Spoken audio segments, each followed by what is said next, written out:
انبیاء علیہ السلام اللہ کی رحمت سے کبھی مایوس نہیں ہوئے. یعقوب علیہ السلام کی مثال ہمارے سامنے ہے کہ کس طرح ان کے بچے جھوٹا خون لگا لائے یوسف علیہ السلام کی قمیص پر. تو انہوں نے کیا کہا، بلکہ تمہارے لیے تمہارے دلوں نے ایک کام مزین بنا دیا ہے، تو میرا کام اچھا صبر ہے، اور اللہ ہی ہے جس سے اس پر مدد مانگی جاتی ہے جو تم بیان کرتے ہو.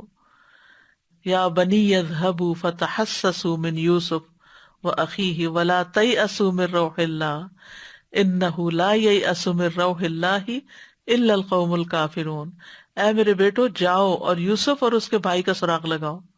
سال ہا سال گزر چکے ہیں لیکن پھر بھی مایوس نہیں ہے، امید باقی ہے. اور اللہ کی رحمت سے مایوس نہ ہو. بے شک حقیقت یہ ہے کہ اللہ کی رحمت سے مایوس نہیں ہوتے مگر وہی جو کافر ہیں. یونس علیہ السلام نے کس طرح اندھیروں میں اللہ تعالیٰ کو پکارا، یہ امید ہی تھی کہ اللہ کو پکارا، لا الہ الا انت سبحانک انی کنت من الظالمین.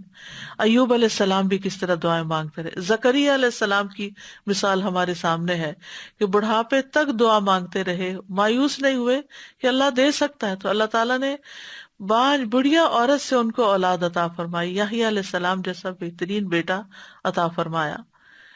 ان اللہ یغفر الذنوب جمیعا، بے شک اللہ سارے گناہ معاف کر دیتا ہے جمیعا.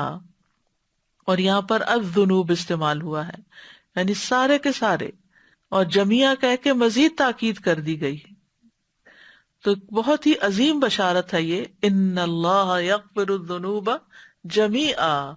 جب انسان یہ سنتا ہے تو دلوں میں خوشی کی ایک لہر دوڑ جاتی ہے.